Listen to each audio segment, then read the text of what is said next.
All right. One take. Everybody knows the rules.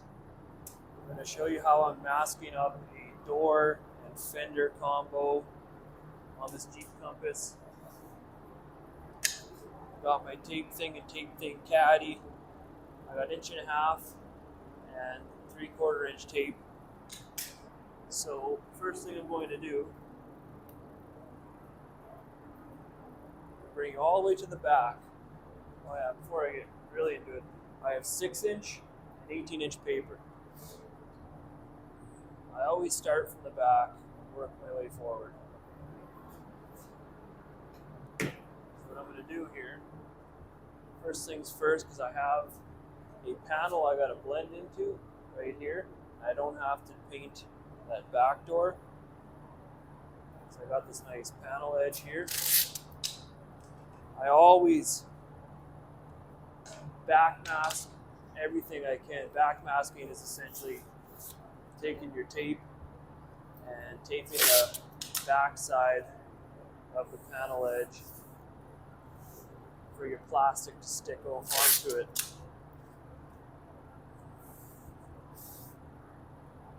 That's what this is going to look like when it's done.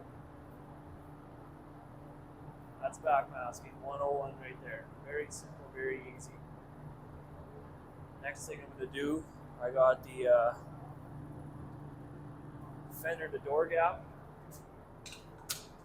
I just take the strip of 6-inch paper.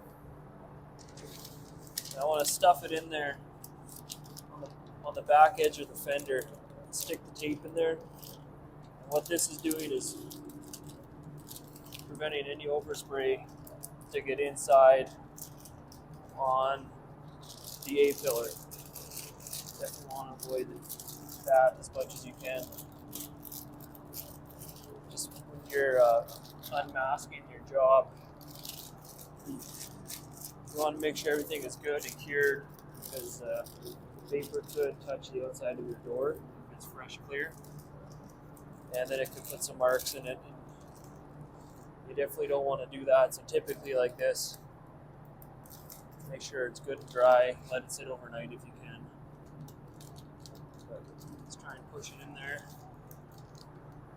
There, got it in there now. And just close the door.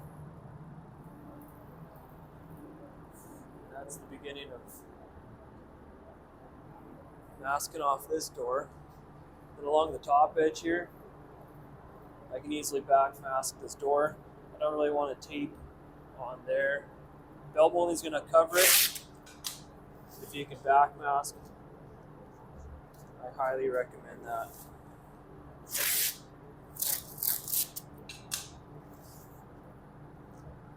I always use 1.5 inch in the backmasking. I get a lot of tape to stick down on the panel. I have a lot of tape sticking out so that I have lots of tape to have my plastic stick onto it.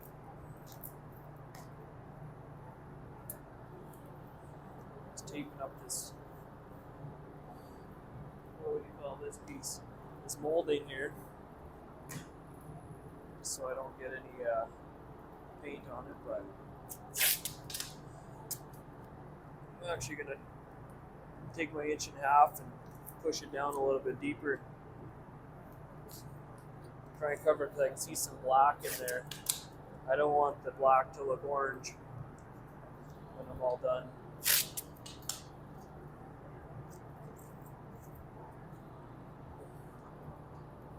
Always have a fresh, sharp razor blade. That helps a lot. Now let's attack the bottom of this door. I didn't backmask this bottom of this door here because there's a molding that goes on it, and I want those holes covered up. So I'm actually going to take a piece of tape, flip an edge, and then I'm just going to put paper to cover the bottom side when I'm all done. But I'm going to show you this little trick that I do. Hopefully you get an idea.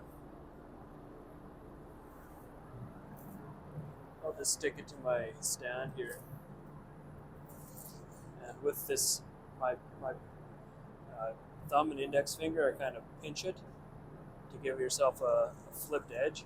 Then my back three fingers here just kind of guide the tape into my thumb and my index finger. And I can just walk the whole length of the shop if I wanted. So you get a nice edge. So when it's stuck to a panel, this won't be a harsh tape line. That right there works really good for areas like right here.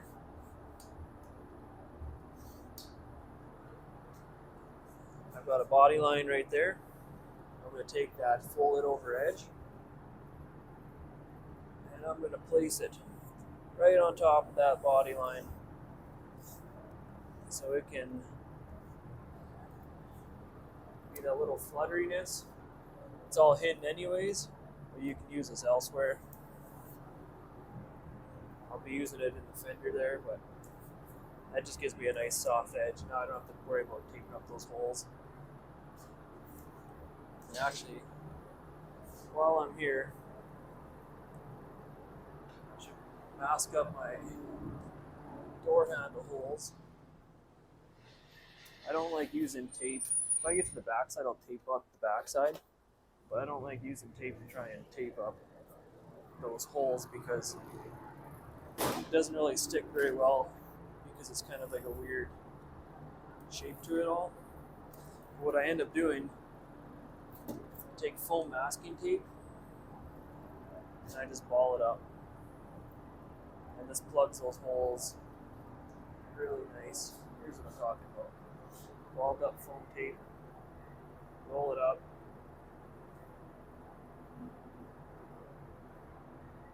Just shove it in there. That's the easiest way to hide those, hide them, cover up, whatever you want to say. Paint won't get in behind, dust won't come out from the inside. And we're laughing.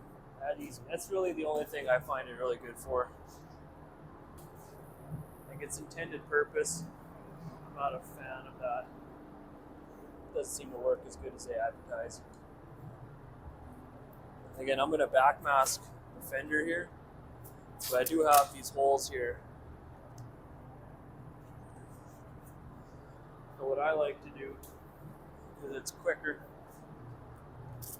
I just take my 3/4 inch tape and I'll just use one long strip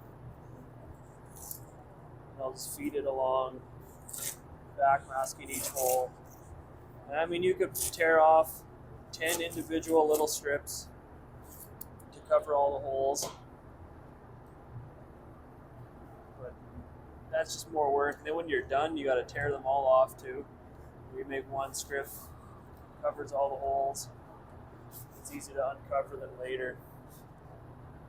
Just the way I do it. It's efficiency. If you're worried about cost savings, then yeah, sure, be my guest. Time is money in the collision industry. So this does a good job and it does it quick. Okay, I'll backmask all of this. Got the bumper stay. We're afraid of taking it off because it might break. We'll leave it on, but a little bit of 1.5 inch tape, and then continue backmasking there. Let's open up the hood. Again, that same tape flip for inside the hood.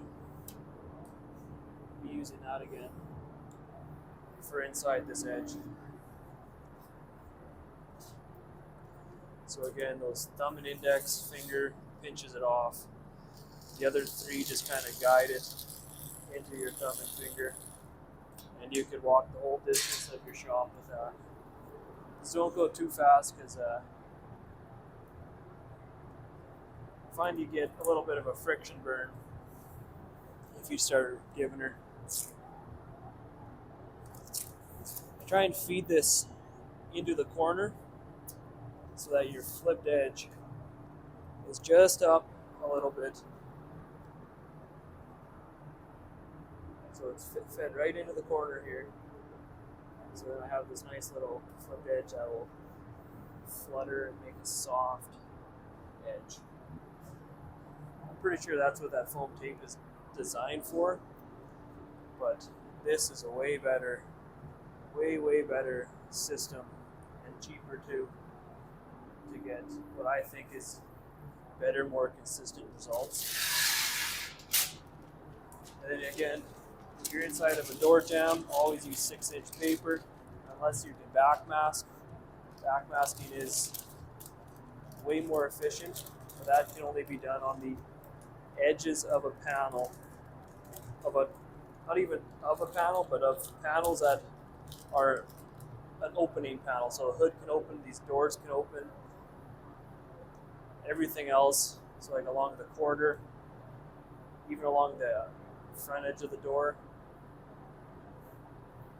I typically I can't really backmask a fender that easy, so I just take 1.5 inch paper and I just kind of stick it in there, but that's for a different day, a different job. Then don't forget, so we have the 6-inch on the fender. We'll take the 6-inch here and put it along the hood. I'm sure there's more ways than one to mask this off. I find this is the most efficient way for me. It's the least wasteful that I know of. And I never get any overspray anywhere doing it this way. So just sandwich that paper in, so you have a piece of 6-inch going in on the hood and in on the fender. Close your hood. Finish back masking, because there will be a little bit of gap here where the headlight goes. Back mask that.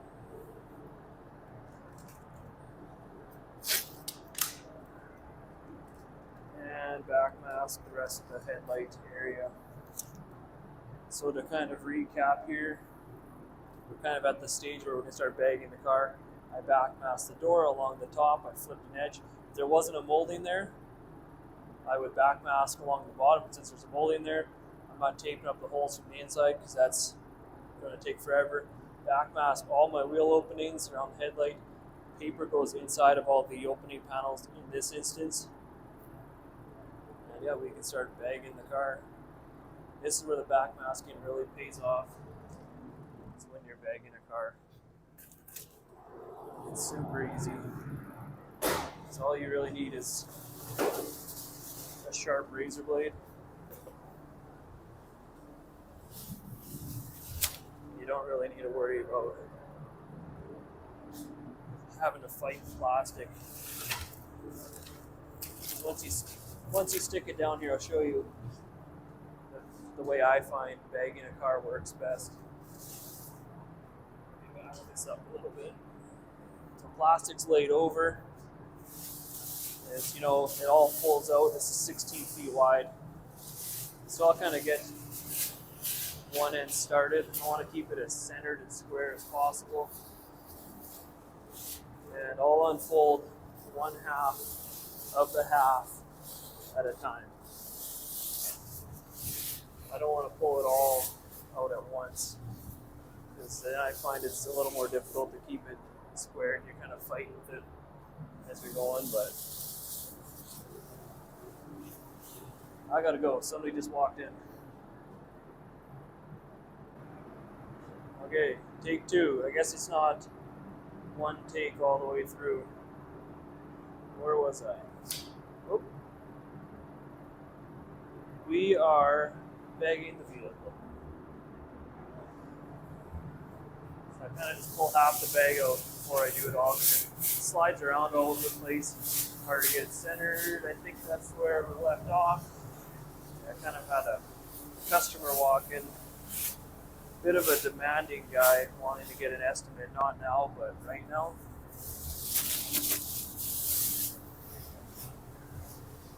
Yeah, I'll get bag. Get this bag on.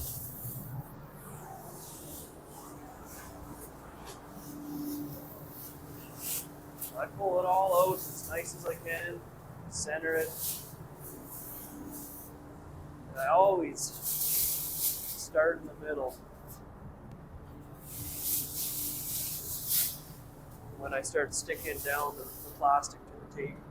So if you remember, we put tape along the top of the door here.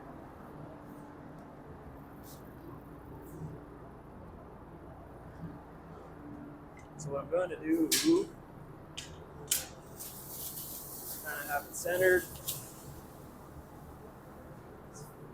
Wires in the way. I'm going to stick her down on the edge of the door. That's my center point. Then from my center point,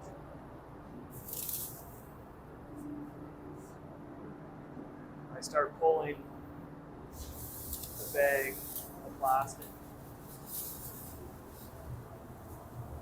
Nice and tight. Yeah. The tighter you're masking, the cleaner your job. It's not going to flutter and kick up any dust or dirt or whatever. So we pulled it on the front, I pull it on the back. That's why you start in the middle, because you kind of even things out. Where you start on one side, you could have the bag a little cockeyed. So it looks pretty tight and pretty straight. Then I come over to this side and I pull as much plastic over, which is again helping make everything tight on the job. I tie pigtails. I do pigtails in all 4 corners. I start with the side that I'm not painting first. So I want to collect as much plastic over here as possible. If I have any loose plastic, I want it away from my painting side because, like I said, less flutteriness, less dust. Yeah, just twist it up in a pigtail, take a bit of 3/4 inch tape, wrap it around once, secured. And then the same goes now for the other side. Whatever's left, there's a lot less plastic here to wrap up. This will be a smaller pigtail. That's exactly what we're looking for.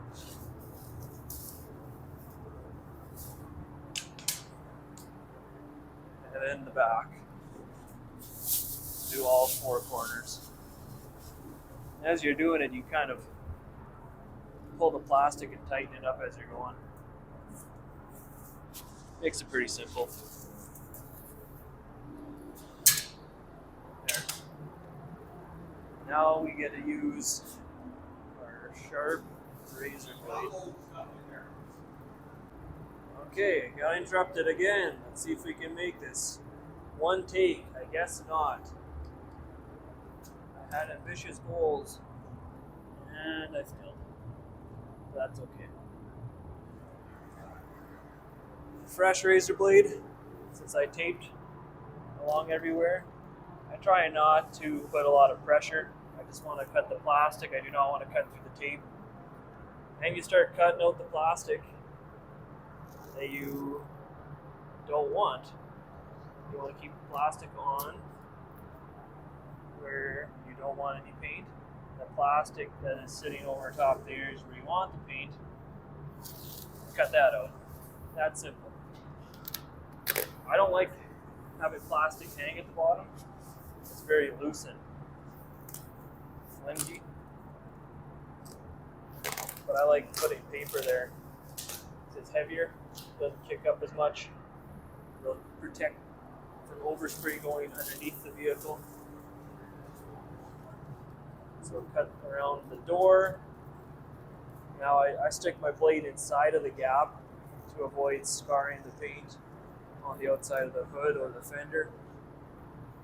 Always cut on the tape or inside of a gap or something like that.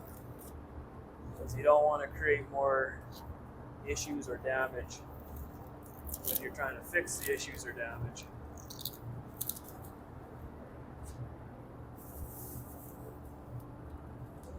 Cut out the wheel well here. There's a molding, fender molding here. You could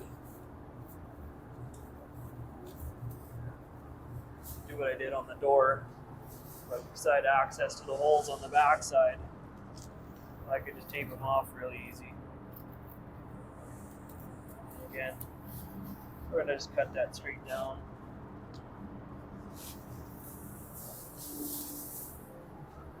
And then what I like to do is grab some, depending on the area, it could be 1.5 inch, 3/4 inch, whatever tape you want to use. But I tape down the plastic edge so that there's no little, sometimes when you're cutting, it's not always 100%, there's no little bits of plastic that are just flapping in the way. That's all taped down. This also gives you an opportunity to actually press all the tape, or all the plastic, into the tape that you had already backmasked with. 3/4 inch works good for the backmasking stuff. 1.5 inch is what I prefer around the hood here, simply because, oh boy, I'm not doing a good job here. I am struggling. Okay. Disregard that. I tape stuck to my plastic before I got it where I wanted it. Alright. Let's tape down these holes here, but yeah, the 1.5 inch is just, it's a lot easier to tape this all down with that. It is twice the money as the 3/4 inch tape, so keep that in mind. Use the cheaper tape wherever you can. I don't care if you own the shop, your dad owns the shop, or you're just an employee. I honestly think that you should be trying to save your boss money wherever you can. Because if your company goes under, you're out of a job. And it just looks good to be efficient. Efficiency is cool, just like safety. Safety is cool. Wear your fresh air mask, respirator, your paint suit, and your gloves, your safety glasses when you're grinding. Yeah. Now I've got everything stuck down, especially on the wheel wells. 1.5 inch works best. It's kind of a goofy area. It's rounded. Sometimes they put little tabs there for when your fender liner goes in. And lastly here, taking that 18-inch paper, and I'm ripping it twice the length of whatever panels I'm doing. In this case, twice the length. Because what I want to do with this is that plastic that is hanging down by the back door and around the wheel. I just want that extra paper to help weigh it down so it doesn't flutter or flap.